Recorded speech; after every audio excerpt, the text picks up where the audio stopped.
है कोई अपना ही बहुत करीबी जिसने तेरे बेटे की ये हालत की है? देखा, हमने कहा था ना कि हमारी बहू ही है। बाबा की बात पे यकीन है देखा, सही सही पढ़ लिया इन्होंने। हम तो ये सोच रहे हैं कि बाबा को पता कैसे चला। एक छोटे से चुप, एकदम चुप।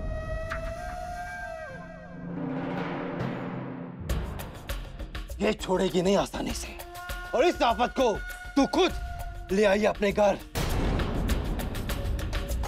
मदद की थी भगवान ने तेरी, लेकिन तेरा बेटा उसके चंगल में फंस गया और वो खुद उस मुसीबत को अपने घर ले आया। वो औरत है, लेकिन वो औरत नहीं, काल है तेरे बेटे का।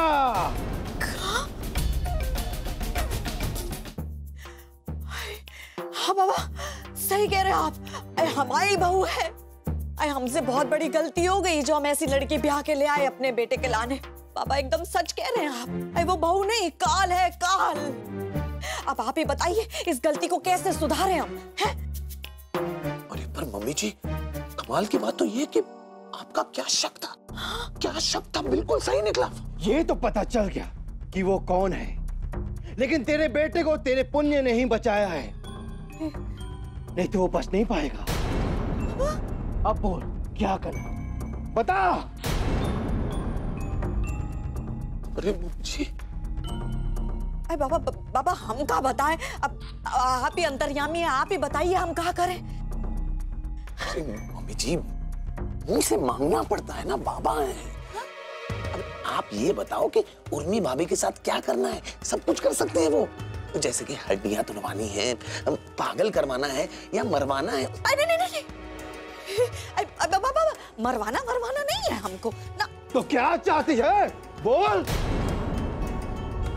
बाबा हम चाहते हैं कि जैसे हमारा बेटा बिस्तर पे पड़ा है ना, वो भी पड़े रहे बिस्तर पे, बस। हमारा बेटा ना सिर्फ हमारी बात सुने। हाँ, हो जाएगा।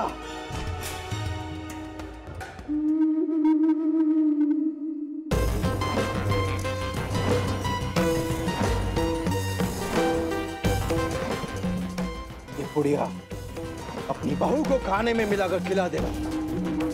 7 दिन के अंदर जो तुम चाहोगी हो जाएगा।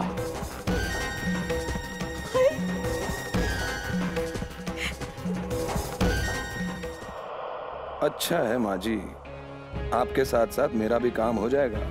अगर उर्मी भाभी बिस्तर पर पड़ जाए तो समझिए कि मेरे सक्सेस की राह का सबसे बड़ा कांटा खुद ही निकाल देंगी आप। आपको एडवांस में थैंक यू सासू माँ, थैंक यू। जय सिद्ध बाबा की। चल